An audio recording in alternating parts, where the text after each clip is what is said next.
Hello and welcome to this week's review of My Hero Academia. This week I'm reviewing the episode 2 Fire Flashes. Let me know what you thought about it in the comment section down below and you will be read out in a future show. But between then and now, let us dive headfirst into the positives and talk about all the things I loved about this episode. But just a quick little thing I'll point out in the here and now. Summer is really starting to kick off in my country and I've got the window open, I've got my fan on. If you hear any weird noises, it's either the fan or it's something happening outside. Well, that said, to talk about the positives and the headline positives for this particular review is that this was a brilliant deep dive into the unseen history of a major character. This episode has some of the best animation overall for this season thus far, and it all ultimately creates a largely satisfactory episode.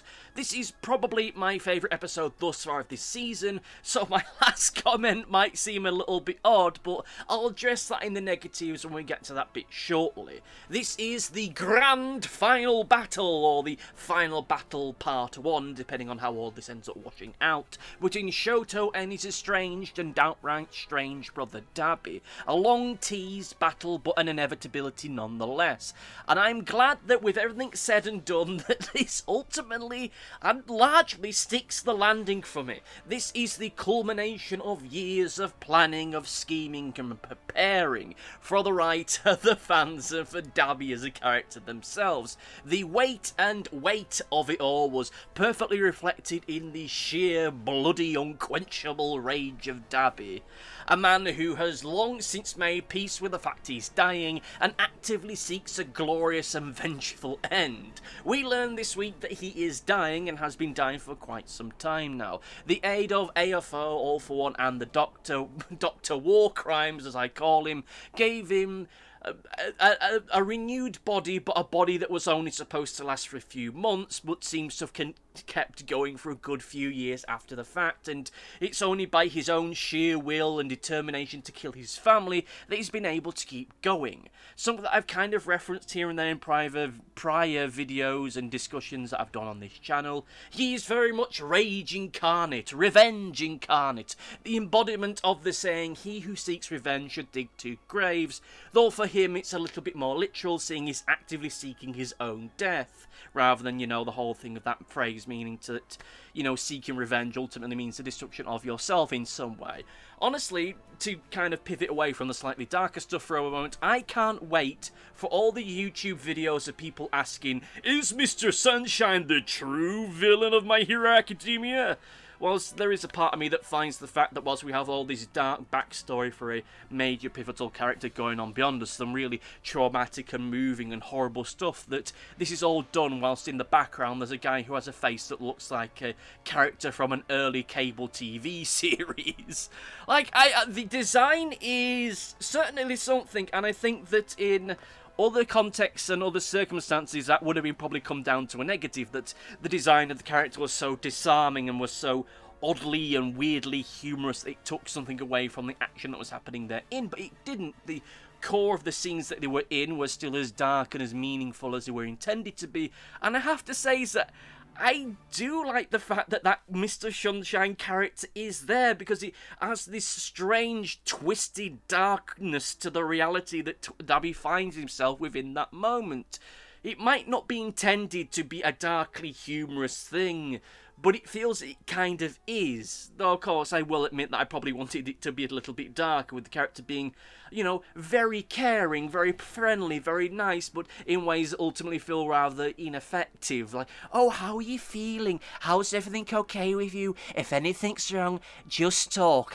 # be kind and all that kind of stuff. I think it would have added something else to there, but of course that wasn't the nature of the scene. We got in a look into just how horrible Dabi waking up in that moment was, after a coma of 3 years, finding that his body has not only just matured, but also been changed by the nature of his salvation, I suppose you can put in it. We learn in that sequence of events, and slightly beyond as well, is that the reason why he looks so different to his family now, why the reason he has been so unrecognisable, is because of the regenerative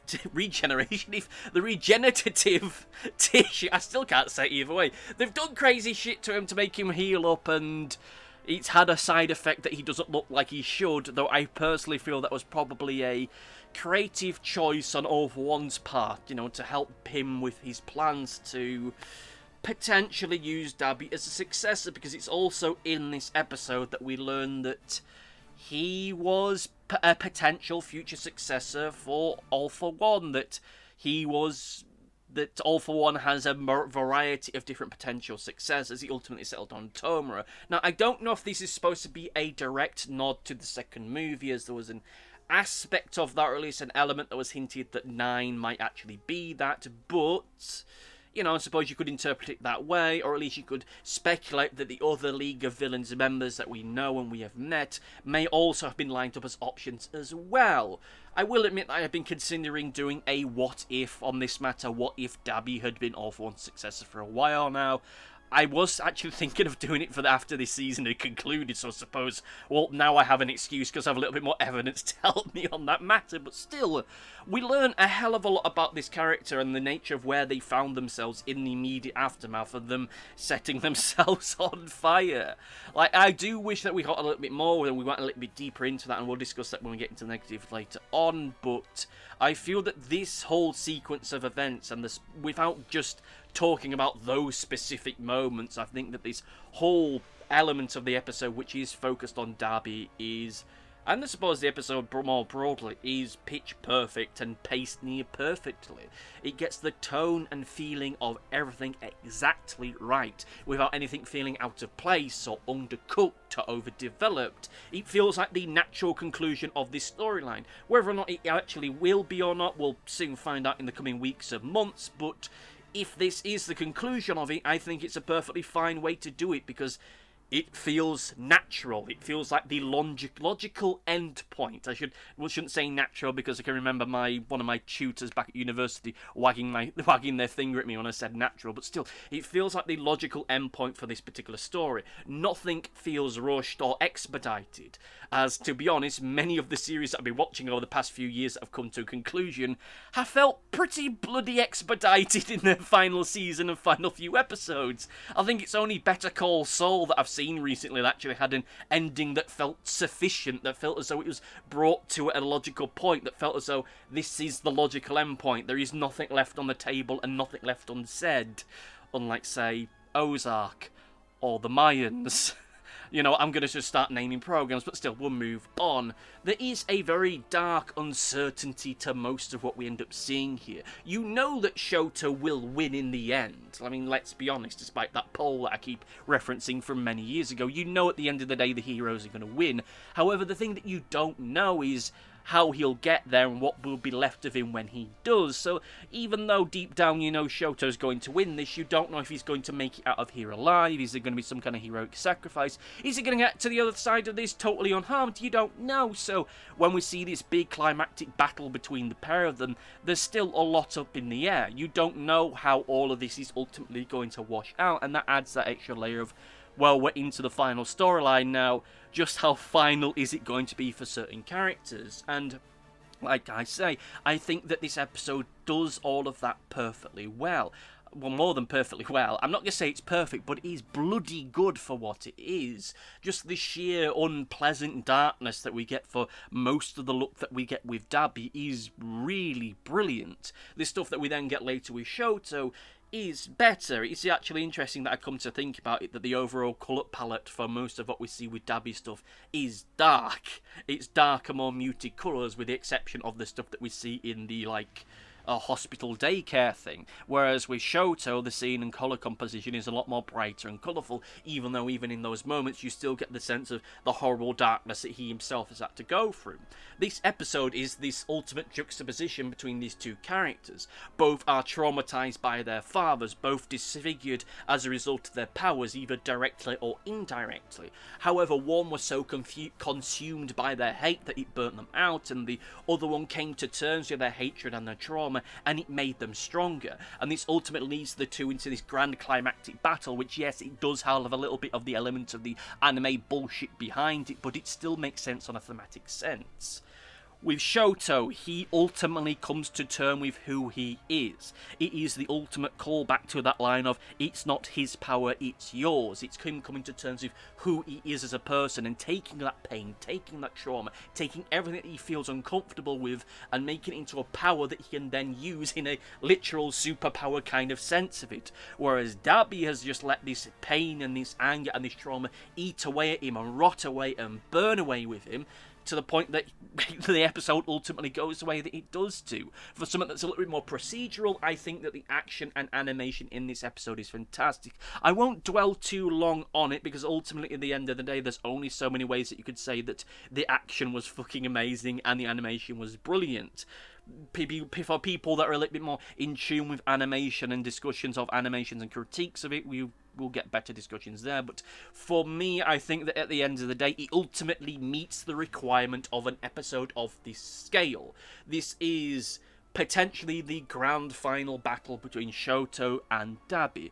Maybe they'll fight again later on this season, maybe they won't, but given at least the emotional weight and the emotional stakes of this episode, nothing feels as though it's left on the table here. It uses everything that it needs to create a really tub-thumping, standout episode. One of my favourite visuals in the episode, to echo something I said last week, was the All Might statue again. In this episode, it is half melted, and it's half melted on the side in which Shoto has his burn. It's burnt on, he's burnt on the left-hand side, and the left-hand side of the statue is melted. Yes, on your screens it'll be on the right-hand side, but that's because we're looking at a different angle. Of course, you can also interpret that the fact that it's half melted as the fact of that hope hasn't been lost, that there's still a chance there, there's still some hope left, but you could also interpret it as being that this is the beginning of the end of all hope and it's just delaying an inevitability. You can take it however you want, because it's a great visual image in what is ultimately a great episode. However, with that said, let us get into the negatives. And there isn't many, and I don't want to go into the path of nitpicking, not even nitpicking for the sake of humour, because I think that ultimately this would end up devaluing the episode as a whole. But with that said, I have to say is that there is a part of me that feels that this could have been 2 episodes rather than 1. Have an episode focused on Dabi and really getting a deep dive into him, why he is the way that he is, the path that led him to be where he is today. Whilst we do get that it still feels as though there's great gaps and how he actually got to be where he is, how it is that he came to be with the League of Villains. Yes, they ended up talking about the Broker and how he brought him into it, but I know that it might feel a little bit too Star Wars-y backstory, but how did he come to know the Broker? How did he become the person that he is now? How did he become Dabi? How did he make that full transition into being Dabi? That's still an absence within the story itself, and it would have been nicer to see with that. Was there ever a chance that he, even with this burnt state and even with the revenge in his heart, that he might have turned around and gone a different direction? These are all questions that could have been answered and could have been proposed had this been its own dedicated episode, and we got a chance to really just see who he really is and just how twisted and just how vicious and just how nasty he could end up being. But we don't get that, because ultimately the other half of the episode is focused on Shoto. An episode that, a half that itself could have been an episode, getting to understand him and how he ultimately feels about all of this, so that we can end up building to this grand battle, this juxtaposition between these two characters, and I think in a far stronger way.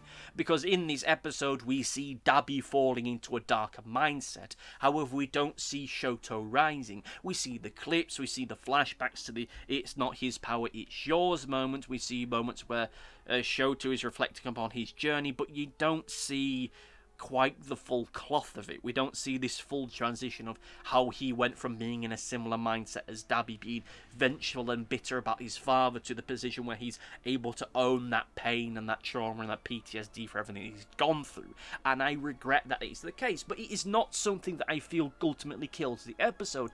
As like I say, and as we now pivot into the overview, I think that this is a fantastic episode. Probably my favourite episode thus far of this season. I think that it does everything that it needs to do perfectly. I mean, even just in a mechanical procedural sense, this is potentially the grand final battle between these two characters. This is the culmination of storylines that have been going on for years, and we ultimately end up getting a satisfactory conclusion of it. Yes, I think that there still needed to be stuff done to maybe build it out a little bit more, to elevate the stakes and to not make this feel like a one and done kind of thing.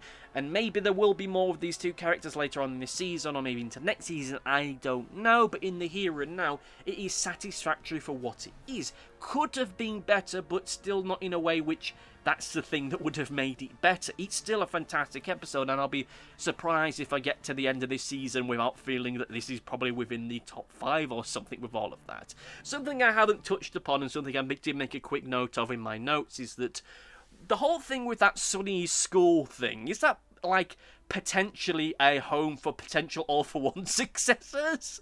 Like, I think that's an interesting plot point, an interesting idea that, you know, it's clear that Mr. Sunshine, or whatever his name is in with All For One, because you'd have All For One talking to Shoto via the laptop. So is Mr. Sunshine part of the villain group? Are all the kids that you see at that place also potential successors and potential parts for the League of Villains, only for Dabi to kill them all, seemingly? Like, maybe that's a thing. I'm sure that maybe... Well, actually, no, I don't think we'll ever get any confirmation on that one way or the other, but it's fun to speculate on. With all that said, however, let's go into Comment Corner! Time for Comment Corner. Crikey, it's starting to get warm now. Oh no!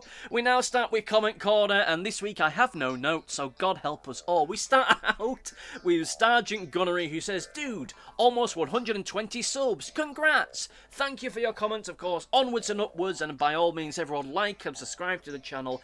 I'm probably going to lose a bunch of subscribers once the Doctor Who season finishes, because, you know, that's the other thing I do reviews on. Maybe I will, maybe I won't. I'm erring on the side that I will do, so by all means, subscribe to the channel." We now move on to a comment from Scott TV Gamer, who brings us another weekly clarification. Yes, I mispronounced that, but whatever, we move on. This is with them, first of all, saying about how there was a bit of mistranslation with the Mamona bit. God damn it, I'm slurring my words a lot. It's the heat, everyone, sorry. It's heat and dyslexia. But anyway, they talk about how there was a mistranslation with how Monona's power... Phantom Thief, we'll say Phantom Thief. It's a mistranslation about how their quirk works and about how they only can really do this for a set amount of time, and that it probably wouldn't have ended up working with just warping Midori into where he needs to be, because, you know, the complications with there. That with Tomura being able to use his quirks despite the fact having a racer quirk thrown on him is an end result of Dr. Warcrimes' adaptations and alterations with him, essentially making it so that Tomura is, to a certain point of view, evolving beyond the limitations that humans are supposed to end up having. He ends up going on to talk about how I essentially got Toga bypassing the danger sense of Midoriya largely right, and that's something that's echoed in another comment that we'll discuss shortly. And that they enjoyed that last episode. They thought it was great. The next one looks promising. How future episodes are going to be a little bit more focused down on particular one battles and locations. Though, of course, they can't say that for certain, which is fair. We don't know exactly what the future of this is all going to holding out. Particularly bearing in mind that there has been alterations from the manga. Not that I've read that, I can't comment on that. I can only comment on the Vigilantes manga. I can't comment on the main manga. And finally, last but by no means least, good God, this heat is really getting to me. We get to Real Taonua, and they, with great respect, I won't read the entirety of their comment, but they go on to discuss about, in greater detail, about how Danger Sense works, and I do appreciate these kind of deep dives into how the quirks end up working with it, because it is something that's... It feels as though a lot of it does get lost in the reading for me, because as I've mentioned in the past, and I've just mentioned, I have dyslexia, so reading these subtitles can sometimes go up over my head a little bit. This is why when the next movie comes out, I'll be watching it in the English dub, because quite frankly, I don't have the time or the money to watch a movie more than once without getting into shady territory. But still, thank you for your comment on it, thank you for your insight on it, and it is greatly appreciated. I wish that I just had more to say about it, but still, thank you all for your comments. By all means, leave a comment and let me know what you thought about this particular episode. Did you love it? Did you hate it? Let me know in the comment section down below. If you have any comments or clarifications or anything of that like, of course, comment down below. Well, that's said and done. Thank you all for watching, thank you all for listening, and see you next time. Goodbye! Thanks for watching. Be sure to like, favourite, subscribe, click the bell and do all the YouTubey stuff that YouTube wants you to do. Go on, it'll do me a power of good. Until next time, my friends, goodbye!